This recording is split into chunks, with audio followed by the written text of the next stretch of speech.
Bienvenue pour cette nouvelle chronique du Moulin. Je suis heureux de vous accueillir à l'Académie de l'Acte au Moulin de Beaupré pour apprivoiser notre part d'ombre.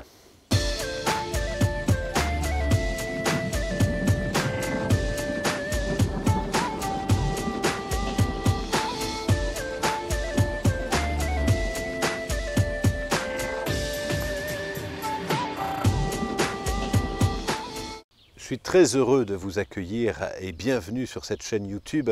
Si vous êtes à visionner cette vidéo, si vous êtes abonné à cette chaîne YouTube, c'est probablement que les questions de jouer le rôle de sa vie, d'alignement, d'être sur sa mission de vie, vous intéressent, vous passionnent ou vous interpellent. Si vous êtes abonné à cette chaîne, si vous suivez ces vidéos, si vous avez tapé ces mots-clés sur Internet, c'est probablement que vous souhaitez développer des qualités, la patience, la générosité, et donc que vous êtes dans une période d'introspection. Comment devenir un être meilleur sur la Terre? Parce que je crois qu'effectivement, quand on est bien, pouvoir se regarder dans une glace le soir, les choix sont plus faciles à faire et la vie est plus facile à vivre. Alors, quand on cherche à développer nos qualités, c'est plus naturel de vouloir développer sa patience, de vouloir développer sa persévérance, son courage, son authenticité. C'est assez rare de taper sur Google des mots, de se dire comment est-ce que je peux être plus radin, comment est-ce que je peux être plus égoïste, comment est-ce que je peux être plus menteur. Comme si on séparait dans la pensée duelle ce qui est bien, ce qui est mal, ce qu'il faut pas, et on est là dans une définition très judéo-chrétienne de toutes nos qualités. Il y a le bien, il y a le mal, il y a ce qu'il faut, il y a ce qu'il ne faut pas, il y a le réussi, le raté, le sacré, le sacrilège. Et j'ai passé dans ma vie une douzaine d'années à étudier, à explorer avec les sages plus en Asie, que ce soit en Inde, au Tibet, et l'enseignement asiatique, ce qu'il s'agisse du bouddhisme, du tantrisme, n'oppose pas deux réalités, mais au contraire nous aide à comprendre que les deux qualités, la patience et l'impatience, le courage et la lâcheté, ne sont pas deux qualités opposées, mais les pièces opposées d'une même face, d'une même sphère. Ainsi, par exemple, si je vois une toile blanche immaculée, sacrée, le réflexe peut être à ce moment-là d'avoir une pensée sacrilège, de vouloir la peindre ou la bafouer.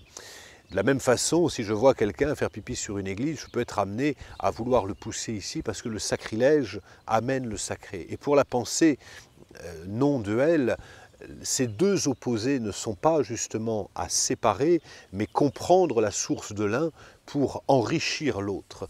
Et nous avons tous en nous de la lâcheté et du courage, de la générosité et de l'avarice.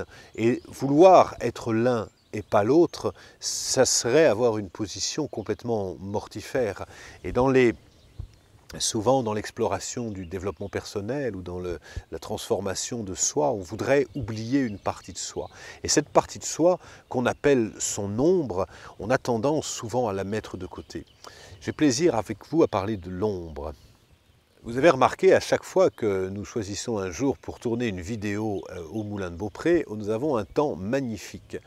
Le soleil est bien précieux, ça nous permet d'être en chemise, ça nous permet d'être au chaud et en même temps on est bien content d'avoir un peu d'ombre pour être au pied d'un arbre et pour pouvoir parler sans être trop tapé par le soleil. Donc on a besoin autant de l'ombre que du soleil, on a besoin autant de la lumière que de l'ombre, les deux font partie de nous.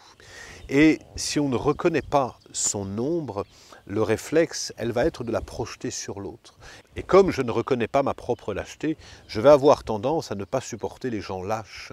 Et ce principe de l'ombre et de la projection qui fait que toutes les qualités comme les défauts qu'on ne reconnaît pas chez nous, on va avoir tendance à les projeter chez l'autre.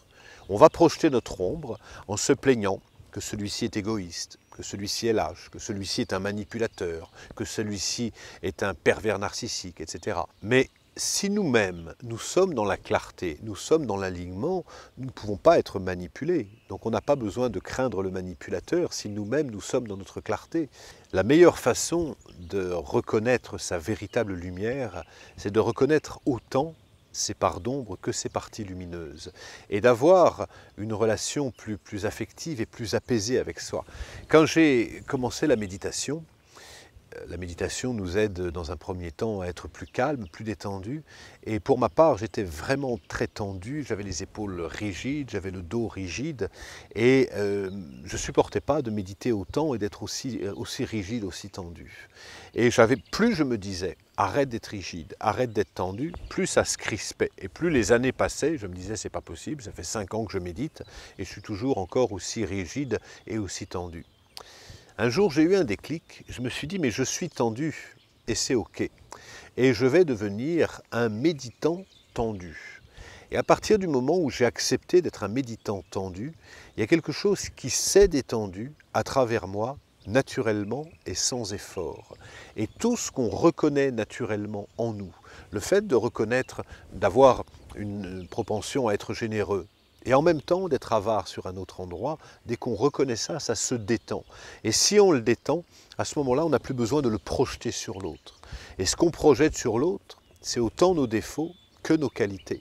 Si je n'identifie pas ma lumière, je vais être fasciné par la lumière des autres. Si je ne reconnais pas ma propre générosité, je ne vais être émerveillé par la générosité des autres.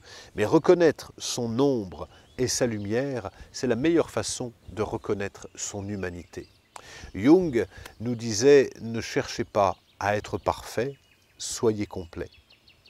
Apprivoiser son ombre, reconnaître toutes les facettes de sa personnalité, comme on reconnaît les facettes d'un kaléidoscope, c'est être déjà plus dans son humanité. Je suis heureux de partager cette chaîne avec vous, d'échanger avec vous. Pour recevoir toutes les chroniques du Moulin, je vous invite à vous abonner.